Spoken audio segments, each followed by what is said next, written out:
So you're telling me that a simple conversation from your buyer's agent to the listing agent might be all that it takes for you to win in a multiple offer situation? Yes, that is exactly what I'm saying. I am Mary Harmon Young. I am a realtor in Tuscaloosa, Alabama. And sometimes just a simple conversation may push your offer over the edge. So today I'm going to talk about 5 different things that really can help, but probably, like I said, the most important is just that communication with the other agent. And what I mean by that really is picking up the phone and saying, hey, it's Mary Harmon. My clients are really interested in listing 123 on Main Street. Tell me about what your sellers are looking for. And just listen. They may say they really want their child to stay here through the end of the school year, and then they have a beach trip. So after the beach trip would be a perfect time for them to move out. They may say that the husband has already moved for a job and is in a hotel, and they're very sad to be separated and really want something faster. They may say that they would like to lease it back for 2 weeks after closing. You just don't know until you ask.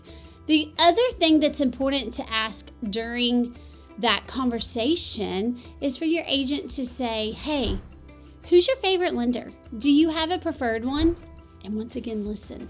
And then you can use that information to get you pre-approved with them so that when they get that pre-approval letter from all the other offers, they already know that your pre-approval letter is worth its weight in gold. All right, so second thing, and you always hear this magic word called escalation clause. So an escalation clause is something that's in addition to your offer price. And you may come in just at list price, but real quick, let me tell you this. Before you do that, make sure what you're asking for is added on to what you think your offer is so that it really is a full list price offer. Because if the list price is $100,000, you're asking the sellers to pay about $5,000 worth, then you need to be offering 105 so that it's competitive. But back to escalation clauses. An escalation clause is something that really came back in the COVID world, and it just says that you will escalate your offer based on the other offers. But here's the thing. Their other offer may be cash, it may be something else. Their other offer may have $15,000 in closing costs, so that really takes their offer way down.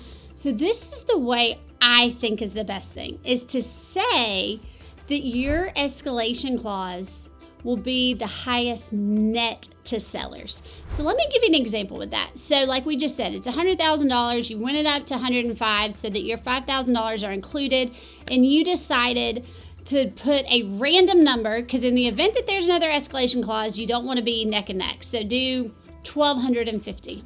So that $1,250, so if the other offer is $105, but they have $7,000 in closing costs, you really only going up then just a little bit. So it's what their net offer is, you're adding that $1,250 escalation clause onto. If you have more questions about that, let me know. So the other thing I think you can do is to increase your earnest money. In the West Alabama area, it is typical to only have $500 earnest money unless it's a home over about $500,000, and then it's $1,000. But guess what? In Alabama, earnest money is refundable until the end of y'all's inspection period.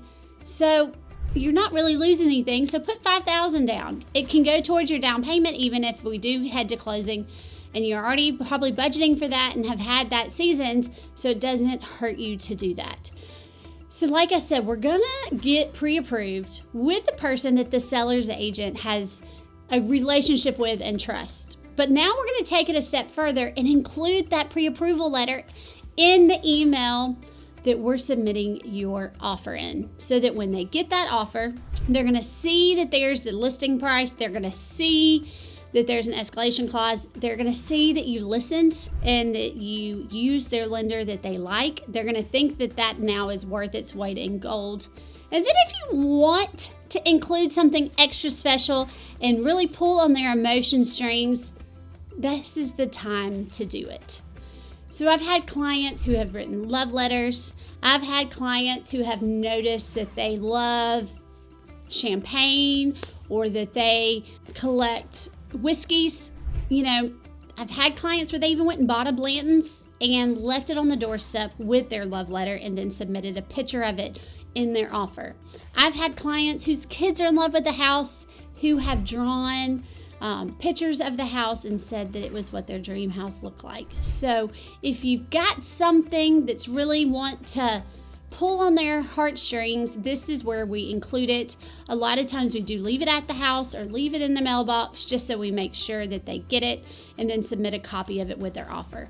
But if you are still looking in the market and you find a house that's priced right and you're anticipating multiple offers, I hope that you will listen to this and take the information to heart, share it with your agent so that they can have the conversation with the agent, so they can listen to what the agent says.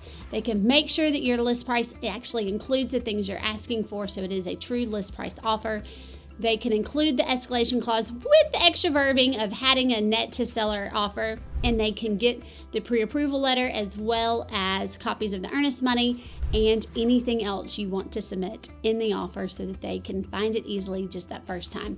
Good luck. Hope you win the house and that this stuff helps you push it over the edge. If it does, let me know so that I know to keep encouraging people with these wonderful tips. And I'll be encouraging you from here in Alabama. Good luck, everybody.